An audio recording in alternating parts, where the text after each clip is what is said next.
आज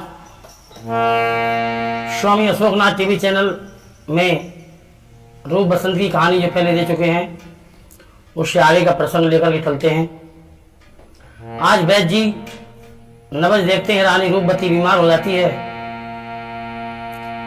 थोड़ी देर बाद रानी की सांस सी वापस आई, चारों तरफ देखने लगी और कहने लगी मेरी हालत बड़ी तबीयत खराब हो गई थी।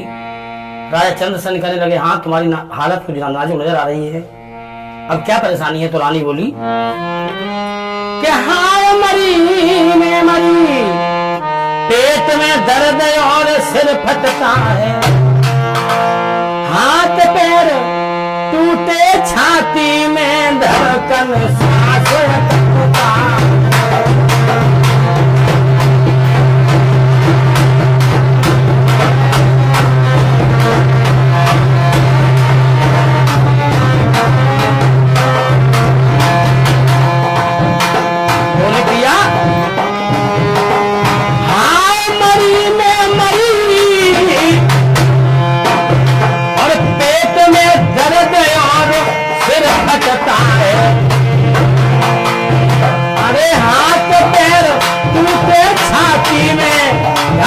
श्वास हो अटकता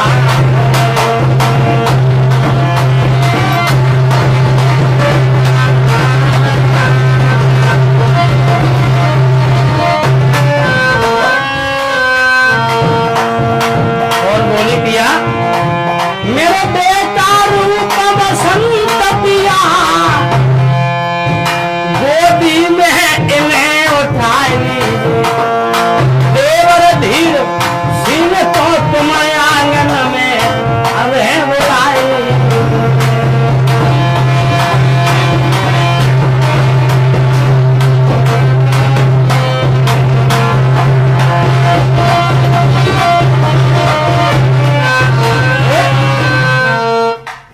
आज मानो प्राण फिर से वापस से आ गए हों और रानी कहने लगी हमारे देवर धीर सिंह से मुझे मिला दीजिए।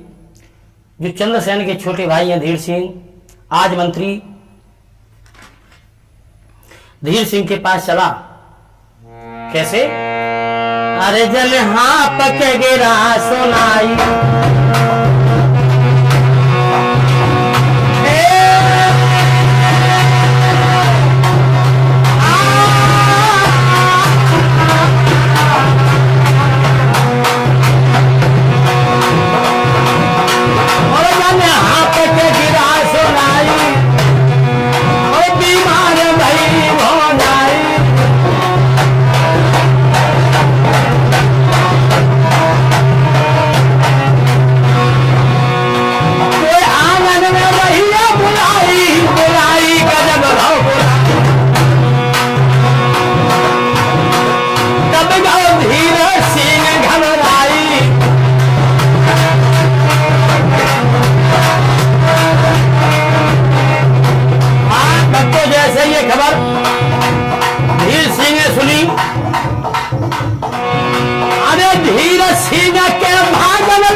देवर आंगन में पहुंच गो जाए।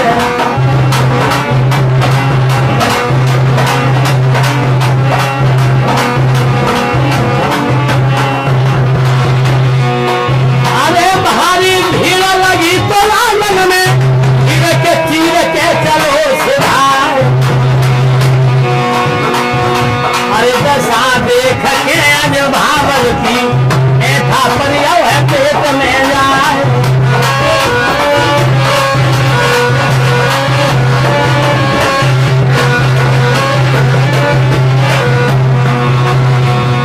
जब ये दशा धीर सिंह ने भाभी की देखी, छुए के पैर के हिचकी भर के और भाभी से कह नहीं सुना, भाभी मात का छोड़ते जाओ लेकिन दीजो बोल सुना।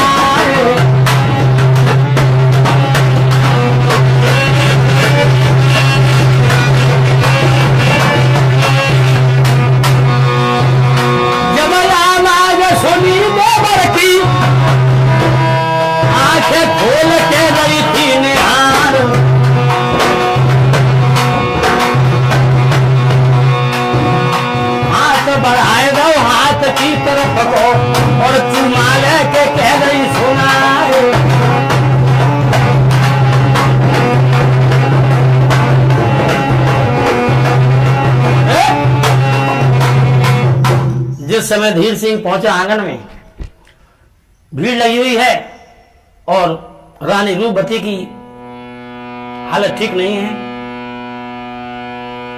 धीर सिंह ने भाभी के पैर छुए और रानी रूपवती कहने लगी, आप आ गए हो। धीर सिंह कहने लगे, भाभी मां, क्या हम सबको इस घर को अनाथ करके जाओगी? आज रानी रूपवती ने हाथ बढ़ाया और हाथ की तरफ को धीर सिंह से बोली, देवर जी, कि ओ देवर मेरे धीरे, तुम्हें भावने लो तो लखारी रे।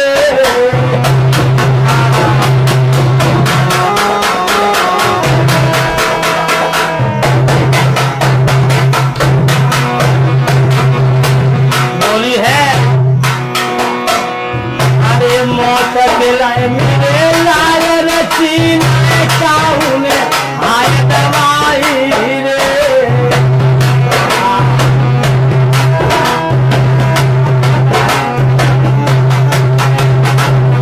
बोली है, देवर जी, तुम आएगा पास में मेरे, खड़े दे तुम्हारे भाई रे। ये रूप बसंत लया दोनों में तुम ही को रही जोगाई रे।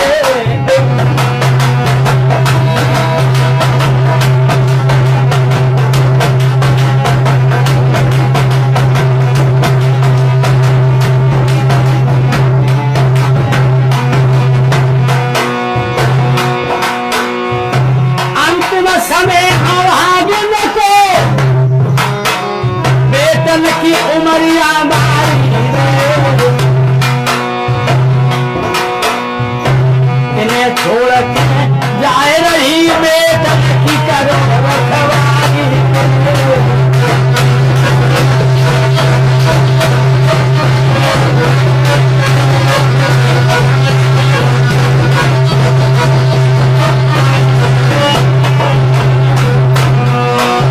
अरे इन्हें छोड़ के जाए रही और बेटन की करो रखवाली रे।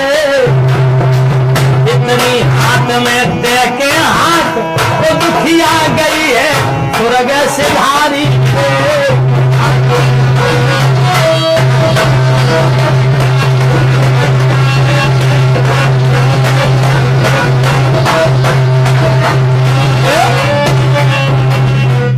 आज इस तरह से रानी रूपवती कहने लगी, धीर सिंह, आप भी आ गए और आपके भैया भी खड़े हैं,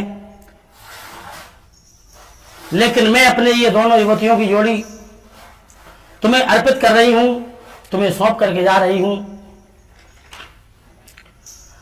आज से तुम ही इनके माता हो, तुम ही इनके पिता हो।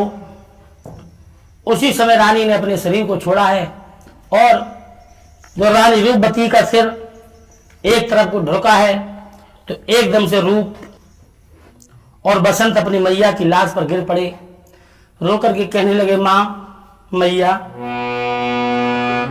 अरे मेरी प्राणन प्यारी माता रे, निक बोल अरे सुनाए दे। आ जाओ मैया।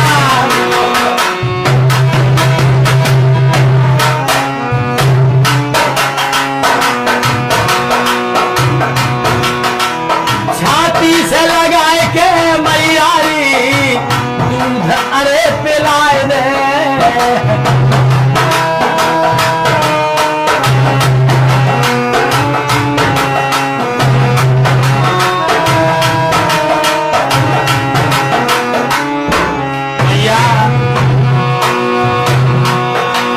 मेरी माँ का हमारी छाती फट रही है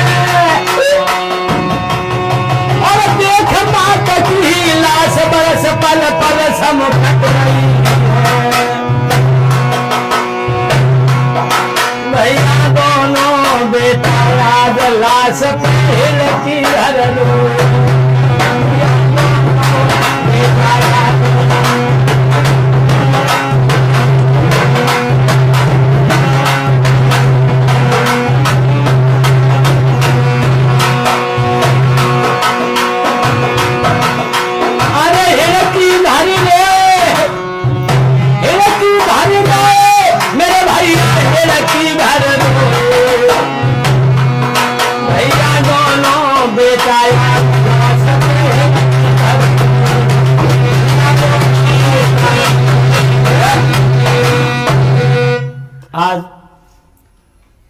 रूप और बसंत रोने लगे, राजा चंद्रसेन भी रो रहे हैं, लेकिन धीर सिंह का रोना तो बहुत अजीब था।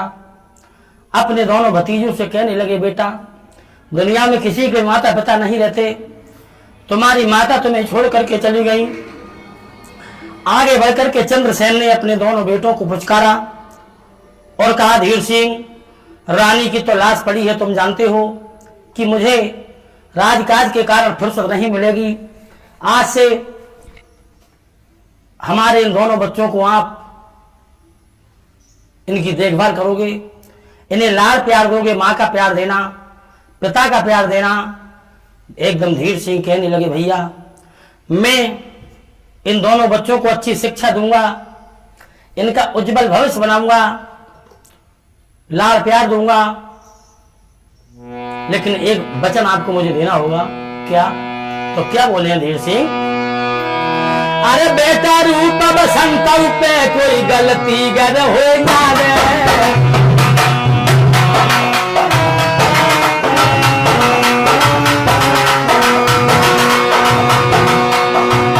धीर सिंह कहने लगे, भैया एक वचन तुम्हें देना होगा।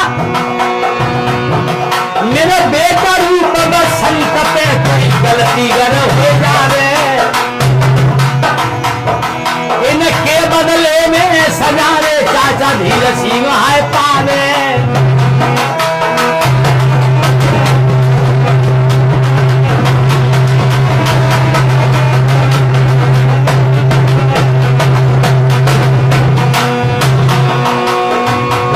मेरे वीर यादव समझाए बेटा ने तो बने भूल के भैया सजा दी। भैया सुन भैया के वचन भूप ने हामी भर दई, भैया सुन भैया के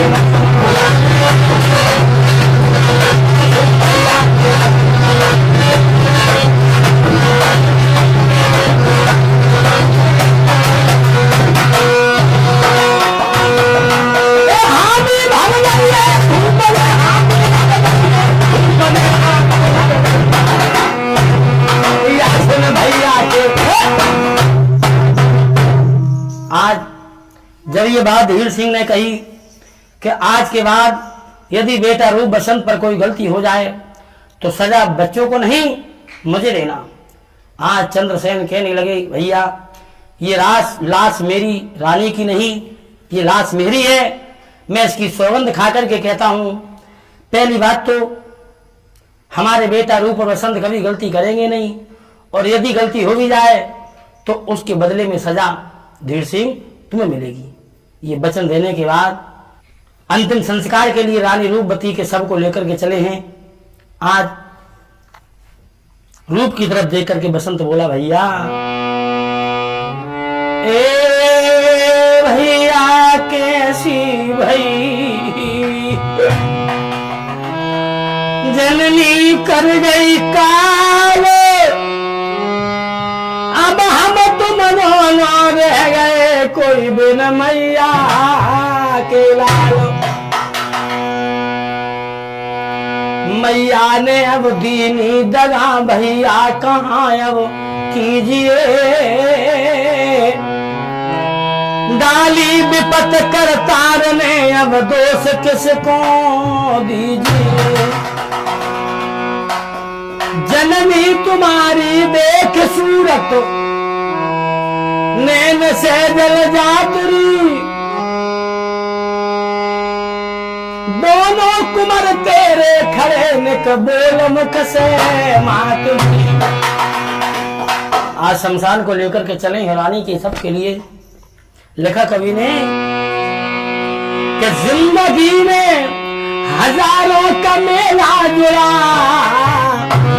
और हंस जब जब उड़ा तब अकेला उड़ा हंस।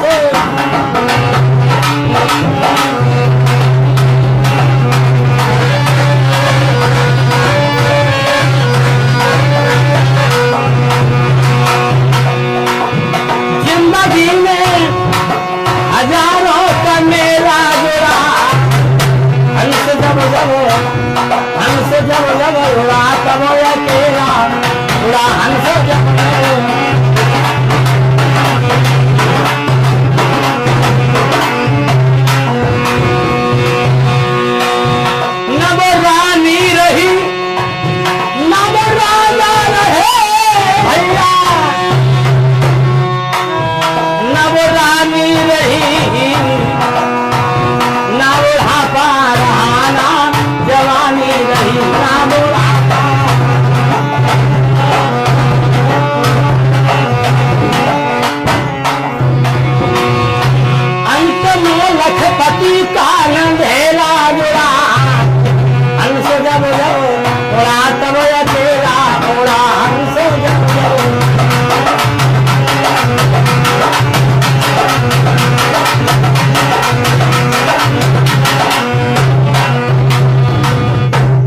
जो रानी फूलों को विश्राम करने वाली थी, वह तो सुंदर काया मिट्टी में मिल गई। इस तरह से महाराज अंतिम संस्कार करके शोकाकुल होकर के राज दरबार में आ जाते हैं। और इधर धीरे धीरे समय गुजरता गया। रूप की उम्र 18 साल की हो गई और बसंत की उम्र 16 साल की हो गई। एक दिन महाराज अपनी कचहरी में बैठे हुए थे। एक मंत्री बोला, महाराज गृहिणी घर की शोभा होती है और बिना गृहिणी के घर शोभा नहीं देता। गृहिणी की शोभा पति से है और पति की शोभा गृहिणी से है, आप अपना व्यवहार कर लीजिए। कहने लगे, नहीं मंत्री, मैंने अपनी रानी को वचन दिया था कि मैं दूसरा विवाह नहीं करूंगा। उसी समय वक्त तो एक बहुत अच्छे राजा हुए हैं जिनका नाम था चित्रसेन। बूंदी नरेश उनकी बहुत सुंदर लड़की थी, इसका नाम था चंद्रमुखी, और यौवन की दहलीज पर कदम रख रही थी। शादी के लिए नाई लगन पत्र का लेकर के देश देश के में घूम रहा था। पहले कुछ ऐसा नियम था कि नाई ही लड़का देखने आता था। वो नाई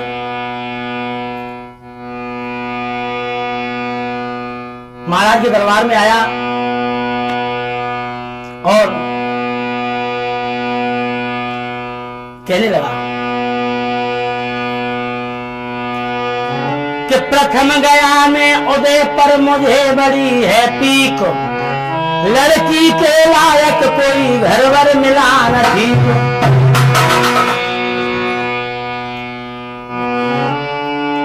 घर वर मिला न ठीक, श्रीमन देश देश में डोला, और जीत ग्वालियर पटना और समझे था राजमन।